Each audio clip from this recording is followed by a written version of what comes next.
Hello everyone, क्या हाल चाल, कैसे हैं सारे बच्चे। आई हो बहुत बढ़िया होंगे, ढेर सारी मस्ती कर रहे होंगे। तो स्वागत है आप सभी का इस प्यारे से प्लेटफॉर्म पे जिसका नाम है साइंस विद्यालय।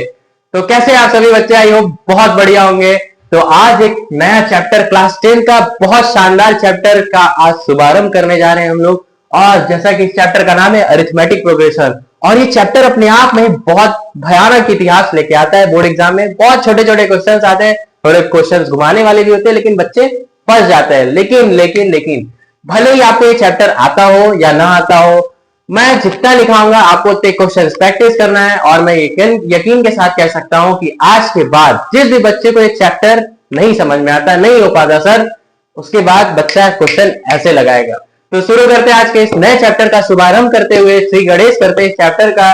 तो पेन कॉपी लेके बैठ जाइए और देखते हैं कि इसमें क्या क्या नए नए चीज, नए नए कंसेप्ट सीखने को मिलेगा। तो शुरू करते हैं आज का बेसिक सा चैप्टर। तो सर जी, सबसे पहले तो हमें ये बताइए कि सर ये अरिथमेटिक प्रोग्रेशन आया कहां से, कौन सी जरूरत आन पड़ी सर कि हमें अरिथमेटिक प्रोग्रेशन सीखना पड़ा बच्चों। तो लेट अस सपोज करते हैं कि हमने बचपन में ढेर सारा नंबर पढ़ा था। ढेर सारा नंबर सर मतलब हमने लिख दिया 1 2 3 4 5 6 7 डॉट डॉट डॉट, हमने ऐसा लिख दिया बच्चों। अब अगर हमने पूछा कि चलो बच्चों हमें बताओ ये 6 के बाद कौन सा नंबर आएगा, अब बच्चा सोचेगा सर 6 के बाद तो 7 आएगा सर जी। अच्छा ठीक है, ठीक है, मैंने मान लिया यहाँ पे 7 लिख दिया बच्चों, बहुत बढ़िया। तो क्या ये नंबर एक पैटर्न में लिखा दिख रहा है? क्या एक पैटर्न में दिख रहा है? मतलब एक के बाद एक नंबर लिखा है। तो सबसे पहली बात हम एपी में एक बहुत खूबसूरत सा चीज पढ़ेंगे। कहा सर, क्या पढ़ने वाले सर? खूबसूरती की बात कर रहे हैं सर। तो उसमें पढ़ेंगे बच्चों सबसे पहला वर्ड जो हम बोलते हैं सीक्वेंस। क्या बोलते हैं बच्चों? सीक्वेंस। अब ये सीक्वेंस क्या बला है सर? सीक्वेंस कोई बला नहीं है बच्चों। सबसे पहले मेरी बात सुनते हैं।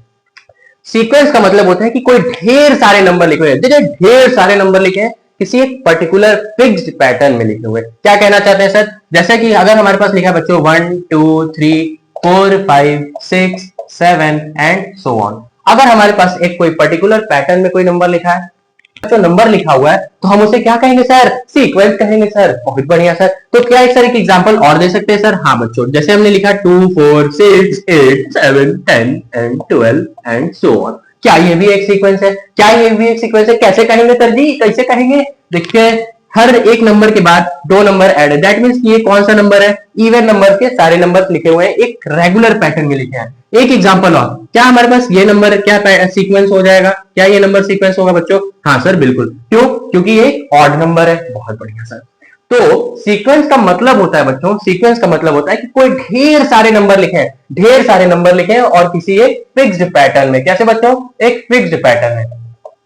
और ढेर सारे जब नंबर एक फिक्स्ड पैटर्न में लिखे होते हैं उसको हम सीक्वेंस कहते हैं। या ऐसे समझ सर, समझ में नहीं है सर, फील नहीं है सर, हम चीज को चमकाते हैं बिल्कुल। सबसे पहली बात, अगर हमारे पास ढेर सारे नंबर लिखे हैं, ठीक है, अगर मान लेते हैं हमारे पास 12 है, इतना मैंने पैटर्न में एक नंबर लिखा। अगर मैं इस 12 के बाद, क्या बोला मैंने? इधर इधर पूरा फोकस इधर रखेंगे। अगर मैंने इस 12 नंबर के बाद, ये बचवा हमारा 12 है, इस 12 के बाद अगर मैंने इस नंबर को सोच लिया कि 12 के जस्ट बाद कौन सा नंबर आएगा, इस पैटर्न को देखते हुए, तो मैं क्या कहूंगा? वो सीक्वेंस है सर। अच्छा सर, सीक्वेंस का मतलब कुछ ऐसा है सर कि ढेर सारे नंबर है और एकदम फिक्स्ड पैटर्न में लिखे हुए हैं। तो अगर मुझे बच्चों सीक्वेंस का अगर मुझे डेफिनेशन बताना होगा, तो क्या लिखेंगे बच्चों? क्या लिखेंगे? A sequence in which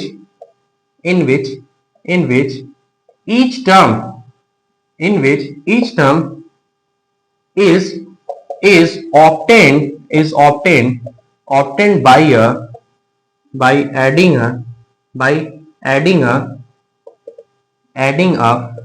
obtained by adding a fixed number to the previous one। Sir ji क्या लिखा है सर? Previous term. बहुत बढ़िया। अब ध्यान से मेरी बात सुनते हैं। क्या लिखा है? A sequence in which each term is obtained by adding a fixed number to the previous term। अब सर क्या कहना चाहते हैं? सर इंग्लिश समझ में नहीं आता है सर। तो बच्चों मेरी बात ध्यान से सुनेंगे। क्या मैंने लिखा था? एग्जांपल लेटर सपोज फिर से लिख रहे हैं। क्या हमने लिखा था? 1 2 3 4 5 6, हमने ये एक सीक्वेंस लिखा, ठीक है सर। तो इसका मतलब कि अगर मैं इस 1 में मैं कुछ ऐसा ऐड कर दूं, कि सेकंड नंबर मिल जाए, फिर इस 2 में भी मैं कुछ ऐसा ऐड कर दूं कि मुझे 3 मिल जाए, फिर इस 3 में भी मैं कुछ ऐसा ऐड कर दूं कि हमें 4 मिल जाए। इसका मतलब, सीक्वेंस का मतलब ये होता है बच्चों कि किसी भी एक फिक्स नंबर को, मैंने एक नंबर शुरू किया, अब इस नंबर के साथ किसी एक फिक्स नंबर से, लेट अस सपोज हमने एक फिक्स नंबर क्या कर दिया बच्चों, इस फिक्स नंबर को हमने ले लिया 1। अब इस फिक्स नंबर को मैंने इस नंबर के हर नंबर के साथ मैंने ऐड करता चला गया। तो 1 में हमने 1 ऐड किया तो 2 मिला, 2 में हमने फिर 1 ऐड किया, 2 में हमने फिर 1 ऐड किया तो हमें क्या मिला बच्चों, 3 मिला।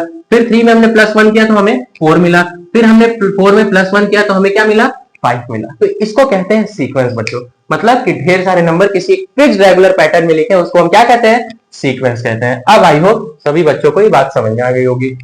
तो सर हमें पढ़ना है सर अरिथमेटिक प्रोग्रेशन, हाँ बच्चों पढ़ना तो है। तो सर अब अरिथमेटिक प्रोग्रेशन बताइए। उससे पहले बच्चों एक चीज और छोटी सी बात, कि अभी हमने सीक्वेंस समझा, ठीक है, सीक्वेंस समझा। अगर हमारे पास लेट अस सपोज हमने क्या देखा सीक्वेंस में, हमने एक चीज देखा, हमने एक चीज नोटिस किया सर, कि अगर हमारे पास कोई ढेर सारे पैटर्न में नंबर लिखे हैं जैसे 1 2 3 4 5 एंड 6 एंड सो ऑन, तो क्या सर इसका मतलब ये पहला नंबर है सर, क्या ये दूसरा नंबर है सर, क्या ये तीसरा नंबर है सर, बहुत बढ़िया। तो इसका मतलब मैं कह सकता हूं कि अभी हमारे पास टोटल कितने नंबर दिख रहे हैं बच्चों, हमें 6 नंबर दिख रहे हैं। तो मैं यहां से ये कह सकता हूं कि सर अगर हमारे पास कोई नंबर है सीक्वेंस, तो मुझसे मैं सीक्वेंस में अगर कोई नंबर लिखे तो क्या मैं उससे nth टर्म में निकाल सकता हूं, nth नहीं सर, कोई भी n नंबर ऑफ टर्म्स निकाल सकता हूं sir, n number of terms निकाल सकते हैं। इसका मतलब ये हुआ बच्चों कि अगर हमारे पास सीक्वेंस दे रखा है तो हम उससे कोई भी n नंबर ऑफ टर्म्स निकाल सकते हैं, ठीक है सर। तो यहीं से शुभारंभ करते हैं हम अरिथमेटिक प्रोग्रेशन का बच्चों। सबसे पहली बात अरिथमेटिक प्रोग्रेशन में कहते क्या है, कैसे इसको हम लिख सकते हैं। अरिथमेटिक प्रोग्रेशन को बच्चों हम एपी भी लिखते हैं, बहुत बढ़िया सर, ठीक है सर। अरिथमेटिक प्रोग्रेशन अभी है क्या बच्चों, अगर हम मान लेते हैं कोई एक सीक्वेंस हमने लिया, कोई एक सीक्वेंस ले लेते हैं, जैसे हमने लिया 3 5 7 9 11 13 एंड सो ऑन, हमने ऐसा लिया, ठीक है सर। अब इस नंबर में हमने कोई नंबर एक फिक्स कर लिया, फिक्स नंबर हमने ले लिया बच्चों, फिक्स नंबर हमने ले लिया 2। अगर हमने फिक्स नंबर 2 ले लिया, अभी हमने क्या देखा था कि सीक्वेंस क्या होता है बच्चों, ढेर सारे रेगुलर पैटर्न में लिखे हुए नंबर होते हैं। अगर उस नंबर में किसी एक शुरू वाले नंबर में हमने एक फिक्स नंबर से एडिंग करना शुरू किया तो हमें क्या मिलता है, एक सीक्वेंस मिलता है, ठीक है सर। तो हमने देखा कि इसमें हमने 3 में क्या किया, +2 किया बच्चों, फिर हमने 5 में क्या ऐड किया, 2 ऐड किया तो 7 मिला, फिर 7 में हमने 2 ऐड किया तो क्या मिला बच्चों, 9 मिला, फिर 9 में हमने 2 ऐड किया तो हमें 11 मिला, 11 में हमने 2 ऐड किया तो हमें 13 मिला, बहुत बढ़िया। तो इसका मतलब ये हुआ कि एक नंबर में हमने किसी फिक्स नंबर को ऐड करना शुरू किया तो हमें क्या मिला हमें, इसको बोलते हैं बच्चों, इसको बोलते हैं, इस भाषा को सिंपल भाषा में बोलते हैं डी। डी का मतलब सर कॉमन डिफरेंस। अब कॉमन डिफरेंस की कहानी कहां से शुरू हुई, सबसे पहले ये एक सीक्वेंस लिखा है बच्चों, ध्यान से गुरु एकदम बात सुनेंगे, ये एक सीक्वेंस लिखा है, ठीक है सर। अब इस सीक्वेंस को मैं एपी कब कहूंगा, एपी मतलब अरिथमेटिक प्रोग्रेशन, ठीक है। इस सीक्वेंस में हमने एक फिक्स नंबर से एडिंग करना शुरू किया, तो यही जो बच्चे एडिंग हमने किया, इस नंबर को हम बोलते हैं डी। डी का मतलब होता है कॉमन डिफरेंस। यही कॉमन डिफरेंस क्या होता है, एक फिक्स नंबर होता है जो किसी भी सीक्वेंस को क्या बना देता है, एपी में कन्वर्ट कर देता है, बहुत बढ़िया, ठीक है सर। तो ये जो डी है हमारे पास, डी को हम क्या बोलते हैं बच्चों, डी को हम बोलते हैं कॉमन डिफरेंस। अब सर इतना बड़ा कौन लिखना जाए, अभी कॉमन डिफरेंस और इतना पड़ा है, तो कॉमन डिफरेंस को बच्चों किससे डिनोट करते हैं, डी से डिनोट करते हैं। अभी निकलता कैसे है सर जी, तो क्या सर ये भी हमारा कॉमन डिफरेंस है, हाँ बच्चों। क्या ये सर कॉमन डिफरेंस है, हाँ सर, ये भी हमारा बच्चों क्या हो जाएगा, कॉमन डिफरेंस, बहुत बढ़िया। तो अब मेरी बात सुनते हैं, ये कॉमन डिफरेंस निकालने का बहुत तुच्छा तरीका है, क्या है सर, इधर देखेंगे बबुआ, इधर कॉमन डिफरेंस का मतलब होता है, कॉमन डिफरेंस का क्या मतलब होता है सर, कॉमन डिफरेंस को मैं एकदम और अच्छे से बताना चाहूंगा बच्चों, इस चीज को ध्यान से देखेंगे, ध्यान से क्या देखना है सर। क्या हमने फिक्स नंबर क्या ऐड किया था बच्चों, फिक्स नंबर हमारे पास था, फिक्स नंबर हमारे पास 2 था, बहुत बढ़िया, यहां तक सभी बच्चों को समझ में आ गया, ठीक है। तो ये हमारे पास डी क्या है बच्चों, डी का मतलब होता है बच्चों कॉमन डिफरेंस, डी का मतलब कॉमन डिफरेंस, अच्छा सर, बहुत बढ़िया, कॉमन डिफरेंस। तो क्या सर हम अब यहां से ये कहेंगे बच्चों, क्या हमारे पास 3 जो है, हमारे पास क्या है, हमारे पास 3 जो है बच्चों, ये इसको हम बोलेंगे फर्स्ट टर्म, क्या बोलेंगे, फर्स्ट टर्म। अब ये सर क्या हो गया, फर्स्ट टर्म, सेकंड टर्म, अभी आराम से देखेंगे बच्चों, बिल्कुल धीरे धीरे हर चीज को बिल्कुल समझते हुए चलेंगे। कॉमन डिफरेंस को हम किससे डिनोट करते हैं बच्चों, डी से, बहुत बढ़िया। तो क्या ये हमारा जो सीक्वेंस था, इससे मैं ये कह सकता हूं, इससे हम कह सकते हैं A1, A1 का मतलब होता है बच्चों फर्स्ट टर्म, बिल्कुल आराम से चलेंगे धीरे धीरे, फर्स्ट टर्म, इसको हम बोलते हैं बच्चों फर्स्ट टर्म। क्या हमारे पास 5 जो है ये हो जाएगा हमारे पास A2, यहाँ हमारे पास जो 7 है ये हम उससे बोलेंगे A3, ये जो 9 है इसको बोलेंगे A4, that is your A5 and that is your A6। तो ये क्या हमारे पास नंबर ऑफ टर्म्स है, मतलब कि पहला जो नंबर होता है उसको बच्चों हम डिनोट करते हैं A1 से, मतलब A से हमारा फर्स्ट टर्म हो गया। जो सेकंड हमारा 5 उसको हम बोलेंगे second term, that is third term, fourth term, 5 term, 6 term and so on. तो इसको हम AP ऐसे कहते हैं। ठीक है सर। सर अभी आपने बताया कॉमन डिफरेंस। अभी बच्चों कॉमन डिफरेंस क्या होता है? कॉमन डिफरेंस बहुत खतरनाक चीज है।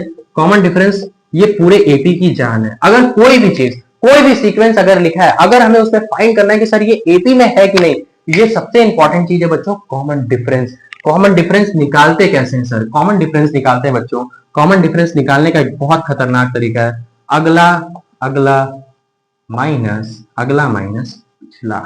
क्या करेंगे बच्चों? अगला माइनस पिछला करेंगे। अभी सर अगला माइनस पिछला का है सर, बहुत ध्यान से देखेंगे बच्चों, बहुत ध्यान से।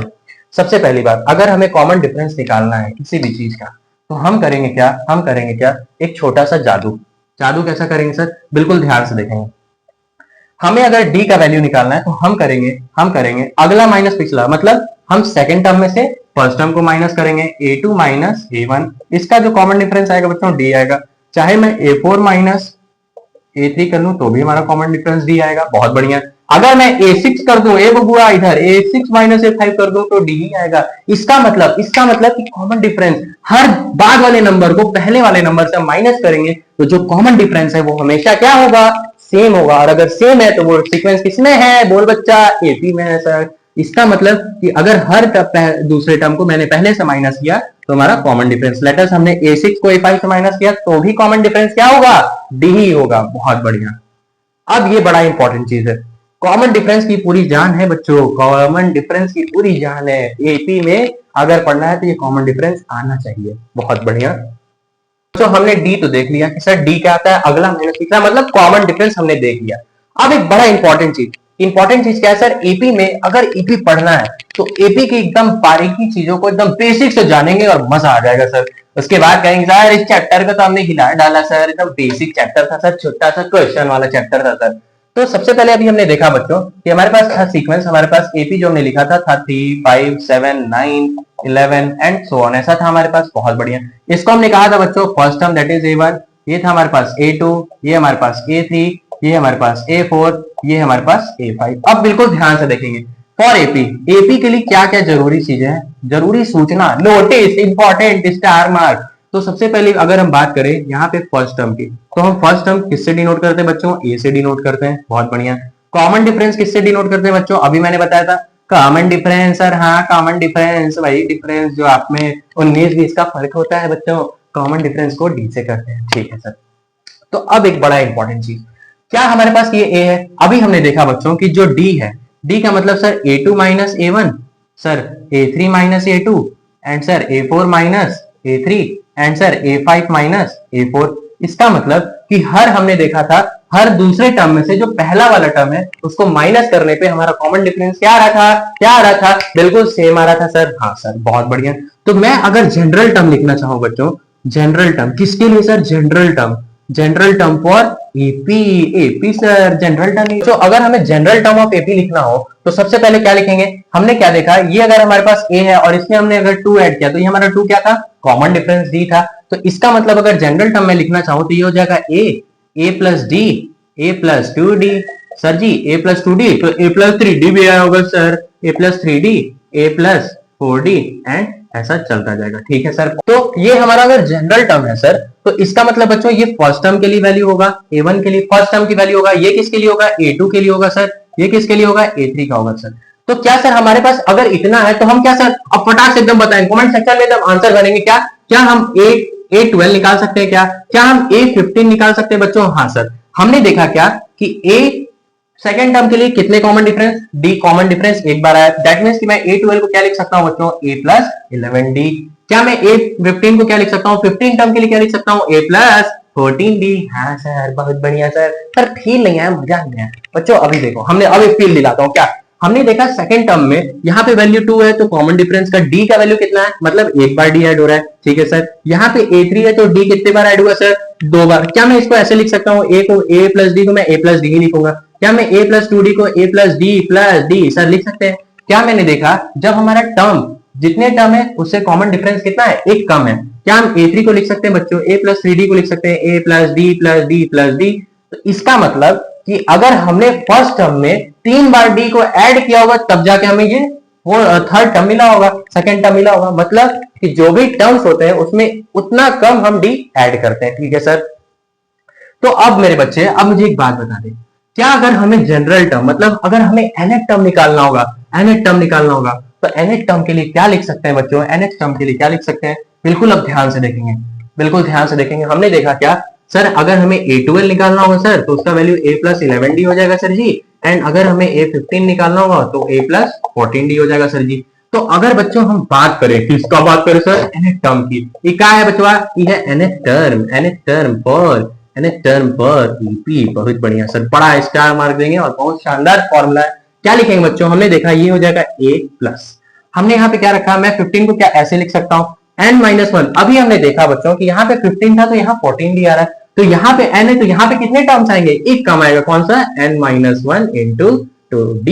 ये होता है जनरल फॉर्म ऑफ एपी या nth टर्म ऑफ एपी। तो सर इसका मतलब ये कि हम nth टर्म ऑफ एपी से कोई भी नंबर ऑफ टर्म्स निकाल सकते हैं, कोई भी n टर्म्स निकाल सकते हैं किसी भी एपी का। हाँ बच्चों आप बहुत बढ़िया, ये तो समझ में आया।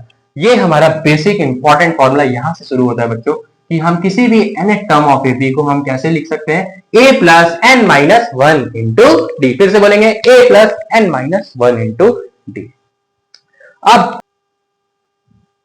मान लेते हैं हमारे पास इतना बच्चा पढ़ लिया, तो सर क्या nth टर्म ऑफ एपी हम किसी से भी निकाल दें?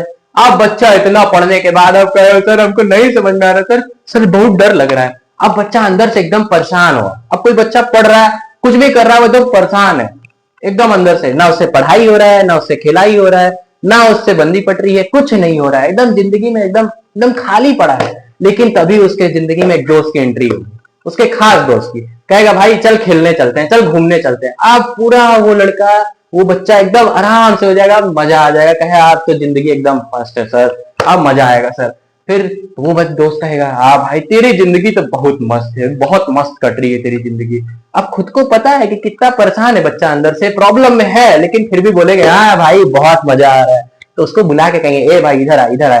बोलेंगे आओ तुम भी ले लो मजा। क्या बोलेंगे, आओ तुम भी ले लो मजा, जश्ने वाले की शाम है, झूठ बोले कौआ काटे जालिमा, टुकुर टुकुर टुकुर टुकुर। ये बोलेंगे और दोस्त कहेगा बस भाई बस हो गया हो गया, मैं समझ गया भाई तेरी दुख दर्द मैं समझ गया। तो ये हमारा था बच्चों जनरल टर्म ऑफ एपी। तो हम किसी भी जनरल टर्म ऑफ एपी से कोई भी n टर्म्स निकाल सकते हैं, हमने ये देख लिया। तो हमने क्या देखा सर, हमने देखा sir general term of AP. ओडी बाबा सर क्या देखा sir, general term of AP देखा बच्चों हमने। तो जनरल टर्म ऑफ एपी हमने कैसे लिखा सीखा बच्चों, हमने लिखना सीखा जनरल टर्म ओडी बाबा, ये लिखेंगे जनरल टर्म या फिर हम इसको बोलते हैं nth टर्म फॉर एपी क्या होता था, अभी हमने देखा बड़ा शानदार अक्षरों में देखा था बच्चों, an बराबर a plus n minus 1 into D. अब इस फॉर्मूले को अपने जहन में, अपने खून में एकदम उतार लेना है। ये चैप्टर का ये एकदम बेसिक रूट है बच्चों। तो ये चैप्टर में ये चीज, ये फॉर्मूला एकदम आप स्टार मार्क बना लीजिए, अपने दिल से आग निकाल दीजिए, लेकिन ये फॉर्मूला याद होना चाहिए हर बच्चे को। ठीक है सर, बहुत बढ़िया। तो क्या सर हम यहाँ पे an है, तो क्या सर हमको फटाक से बताएंगे AP क्या होगा, क्या हमारे पास AQ क्या होगा, क्या हमारे पास AM क्या टर्म होगा, क्या हमारे पास AM प्लस n टर्म क्या होगा, फटाक से बताएंगे। अब बच्चे ध्यान से देखेंगे, अगर हमें APH टर्म निकालना, मतलब PH टर्म, इसको क्या बोलेंगे बच्चों, PH टर्म। अगर हमें PH टर्म निकालना है सर जी, हम निकाल लेंगे सर, क्या लिखेंगे बच्चों, A plus P minus 1 into D लिखेंगे सर।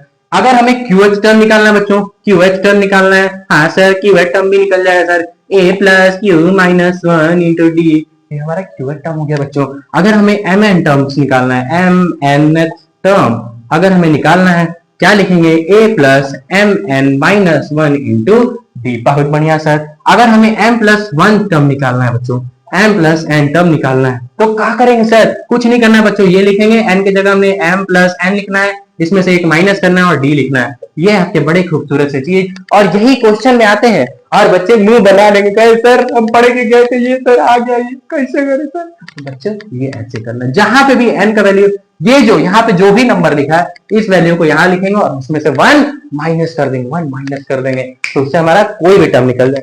क्या अगर हमें बोल दे सर 1000 टर्म निकाल के बताइए, सर 1000 टर्म निकाल के बताइए, तो हम क्या करेंगे बच्चों, a plus 1000 minus 1 into D, और हमें पता है क्या आएगा, a प्लस 999 इंटू डी। बहुत बढ़िया। अगर हमसे पूछे कि a 100 टर्म निकाल के बताइए सर, तो बोलेंगे a प्लस 99 डी।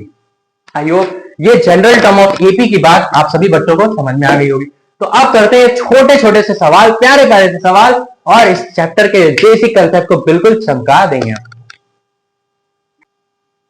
सो बच्चों, अब हमारे पास चैप्टर का शुरुआत होता है एक प्यारे से क्वेश्चन से। अब इस क्वेश्चन में पहले क्वेश्चन को सॉल्व करने से एक बड़ी प्यारी बात बताऊंगा। हमारे यहाँ सर चलता है ट्रेन, छुक छुक गाड़ी सर, हाँ सर छुक छुक गाड़ी। तो इसमें लगा है सर ढेर सारे पहिए और ढेर सारे ट्रेन के डब्बे हैं हमारे पास। ये हमारा ट्रेन है बड़ा प्यारा सा, और इसके पीछे ढेर सारे पेन लगे हुए हैं। ट्रेन है सर, ये ट्रेन है बच्चों, बहुत बढ़िया। ये हमारे पास, ओहो, ये सर एकदम एसी ट्रेन है। इस ट्रेन में हमारे यहाँ एक बहुत प्यारा ट्रेन चलता है बच्चों। ये ट्रेन की खासियत बहुत प्यारी है, बहुत मजा आता है। हमारे यहाँ ट्रेन बड़ा प्यारा सा ट्रेन चलता है हमारे यहाँ यूपी बिहार में बच्चों। उस ट्रेन में अब बच्चे जो मेट्रो में बैठे हैं, एरोप्लेन बैठे हैं, उनको समझ में नहीं आएगा इस ट्रेन की खासियत क्या है। इसको बोलते हैं बच्चों मेमो। मेमो इस ट्रेन का नाम है। इसमें खासियत यह है कि सर आप उसको दूर से हाथ मार के रुकवा सकते हैं, ये ड्राइवर साहब रुका हो, अभी रिंकी के पापा आ रहे हैं। तो ये बच्चों ऐसा ट्रेन है कि यहाँ पे लोग ड्राइवर को भी बोल देते हैं कि रुक जाइए ड्राइवर साहब, हमारे यहाँ ट्रेन, ऐसे ऐसे खासियत है इस ट्रेन के बारे में। तो बच्चों ये है हमारी ट्रेन की खासियत। अब चलते हैं इस सवाल पे। इस सवाल क्या कहता है सर, ये सवाल कहता है बच्चों कि अगर हमें लिया है फाइंड द 12 टर्म एंड 24, हमें ये इतना बड़ा क्वेश्चन दिया है और ये हमारा एपी है बच्चों। अब इसको सॉल्व कैसे करें, सबसे पहली बात कैलकुलेशन करते हैं। हमारे पास एपी क्या है बच्चों, 9, 13, 17, 21, 25। सर ये है सबसे पहली बात। मैं एक चीज बताना चाहूंगा इस क्वेश्चन से पहले बच्चों, एक क्वेश्चन है, एक चीज हमारे पास, टाइप्स ऑफ एपी। अब सर ये क्या है टाइप्स ऑफ एपी? एपी बच्चों दो तरह के होते हैं। कैसे? पहला होता है सर फाइनाइट एपी। कैसा होता है बच्चों? Finite AP. और दूसरा क्या होता है बच्चों हमारे पास, इनफाइनाइट एपी। बहुत बढ़िया सर, अब नाम से सर पता चल गया, नाम से पता चल रहा है सर सुंदर सुंदर चीज होगा। फाइनाइट एपी का मतलब बच्चों कि ढेर सारे नंबर लिखे हैं, जैसे हमने लिखा है एपी में 1, 2, 3, 4 एंड 5, तो ये हमारा फाइनाइट एपी है। एंड इनफाइनाइट एपी मतलब 1, 2, 3, 4, 5 एंड सो ऑन। इसका मतलब फाइनाइट एपी का मतलब जो हमारे एपी लिखे हैं वो बच्चों फिक्स्ड है। फिक्स जहां पे होते हैं, फिक्स नंबर ऑफ टर्म्स होते हैं, उसको बोलते हैं एपी, फाइनाइट एपी। और जहां पे नंबर ऑफ टर्म्स फिक्स नहीं होते बच्चों, ये देखो और आगे जा रहा है, तो इसको हम बोलेंगे इनफाइनाइट एपी। बहुत बढ़िया। तो अब इस क्वेश्चन को डील करते हैं। पहले सबसे पहले देखते हैं क्वेश्चन में कहता क्या है। तो हमारे पास सबसे पहले क्या है बच्चों, हमारे पास एपी है 9, 13, 17, 21, 25 एंड सो ऑन। तो ये एक इनफाइनाइट एपी है। बहुत बढ़िया। तो हमारे पास यहाँ पे फर्स्ट टर्म क्या है बच्चों, 9 है। ए का मतलब अभी मैं जस्ट बताया था, फर्स्ट टर्म बच्चों हमारे पास फर्स्ट टर्म क्या दे रखा है, 9। एंड हमारे पास कॉमन डिफरेंस कैसे निकलेगा सर, 13 माइनस 9 दैट इज 4। तो डी का वैल्यू मतलब कॉमन डिफरेंस का वैल्यू हमारे पास 4 है। अब कहानी के ट्विस्ट में आते हैं। हमें पूछा क्या है, हमें पूछा है 12 टर्म, मतलब हमें a12 निकालना है। और a12 को हम क्या लिख सकते हैं बच्चों, a plus 12 minus 1 into D, that means a plus 11d लिख सकते हैं बच्चों। बहुत बढ़िया सर। तो क्या सर यहाँ से a का वैल्यू हमारे पास है सर 9 एंड 11 इंटू डी का वैल्यू हमारे पास 4, सर हो जाएगा 9 प्लस 44, ये हो जाएगा सर 53 सर। बहुत बढ़िया। तो हमारे पास a12 का वैल्यू क्या गया बच्चों, 53 आ गया। अब कहानी कहता है 24 टर्म निकाल के दिखाई सर बच्चों को। तो 24 पे चलते हैं। अगर हमें 24 टर्म निकालना है बच्चों, तो मैं इसको लिखूंगा a plus 23 minus 1 into D. तो ये हो जाएगा हमारे पास, सॉरी बच्चों ये 24 हो जाएगा, तो ये हो जाएगा हमारे पास 23d। ठीक है सर। तो a का वैल्यू बच्चों हमारे पास 9 था एंड 23 इंटू डी का वैल्यू हमारे पास 4 था। ये हो जाएगा 9 प्लस 12 एंड 92, ये हो जाएगा 111। तो हमारे पास a24 का वैल्यू क्या गया बच्चों, 111। तो बच्चों हमारे पास थोड़ा सा दिक्कत है, तो हम इसे ऐड करेंगे तो क्या हो जाएगा 9 प्लस, ये हो जाएगा हमारे पास 92, तो ये हो जाएगा हमारे पास 101। बहुत बढ़िया। अब हमें nth टर्म की बात करना है। तो nth टर्म अगर निकालना है सर, nth टर्म का भी हमने बेसिक फॉर्मूला देखा, जनरल फॉर्मूला देखा था बच्चों। तो हमें nth टर्म के लिए क्या खेल खेलना है, हमारे पास nth टर्म का मतलब a plus n minus 1 into D. A हमारे पास क्या है बच्चों 9, n माइनस 1 इंटू डी का वैल्यू हमारे पास 4। तो हमारे पास 9 प्लस 4n माइनस का 4, ये हो जाएगा 5 प्लस 4n, ये हो गया nth टर्म का वैल्यू। अब फटाक से बताएंगे, अब फटाक से इसमें बता देंगे ए आर का वैल्यू क्या होगा सर जी? सर इसमें ए क्यू का वैल्यू क्या होगा सर? सर इसमें ए आर प्लस क्यू का वैल्यू क्या होगा सर? फटाक से बताएंगे इसका आंसर बच्चों। अगर हमें ए आर निकालना है तो ए आर के लिए क्या खेल खेलेंगे सर? ए आर के लिए बच्चों कुछ नहीं खेलेंगे, लिखेंगे A plus R minus one into D. यहां से ए का वैल्यू हमारे पास था बच्चों, ए का वैल्यू 9 और r minus one into D का वैल्यू हमारे पास क्या था बच्चों? 4 था। बहुत बढ़िया। अगर हम इसको सॉल्व करना चाहें तो हमारे पास सॉल्व करने से क्या आंसर आएगा सर? बिल्कुल इधर इधर इधर देखेंगे, 9 प्लस 4r माइनस 4, ये हो जाएगा हमारे पास 5 प्लस 4r। अगर हमें निकालना है बच्चों ए एम प्लस एन, अगर हमें ए एम प्लस एन निकालना है तो क्या करेंगे? A plus M plus N minus one into D. तो ये हो जाएगा ए का value 9 plus M plus N minus one into D का वैल्यू 4 बच्चों। फिर इसको सॉल्व करेंगे तो हो जाएगा 9 plus 4m plus 4n minus 4। तो फटाक से इसका आंसर लिख के दिखाएंगे बच्चों, ये हो जाएगा हमारे पास 5 प्लस 4m प्लस 4n, ये हो जाएगा आंसर। तो जनरल टर्म ऑफ एपी पे हमने क्वेश्चन देखा, तो इस तरह के और सवाल करेंगे और बहुत अच्छे से करेंगे, बेसिक लेवल टू एडवांस चलेंगे बच्चों। तो मिलते हैं नेक्स्ट वीडियो में नेक्स्ट लेक्चर के साथ और प्यारे प्यारे कंसेप्ट के साथ, ढेर सारे क्वेश्चंस प्रैक्टिस करेंगे। तब तक पढ़ाई करते रहिए, ढेर सारी मौज मस्ती कीजिए। मिलते हैं नेक्स्ट वीडियो में। All the best.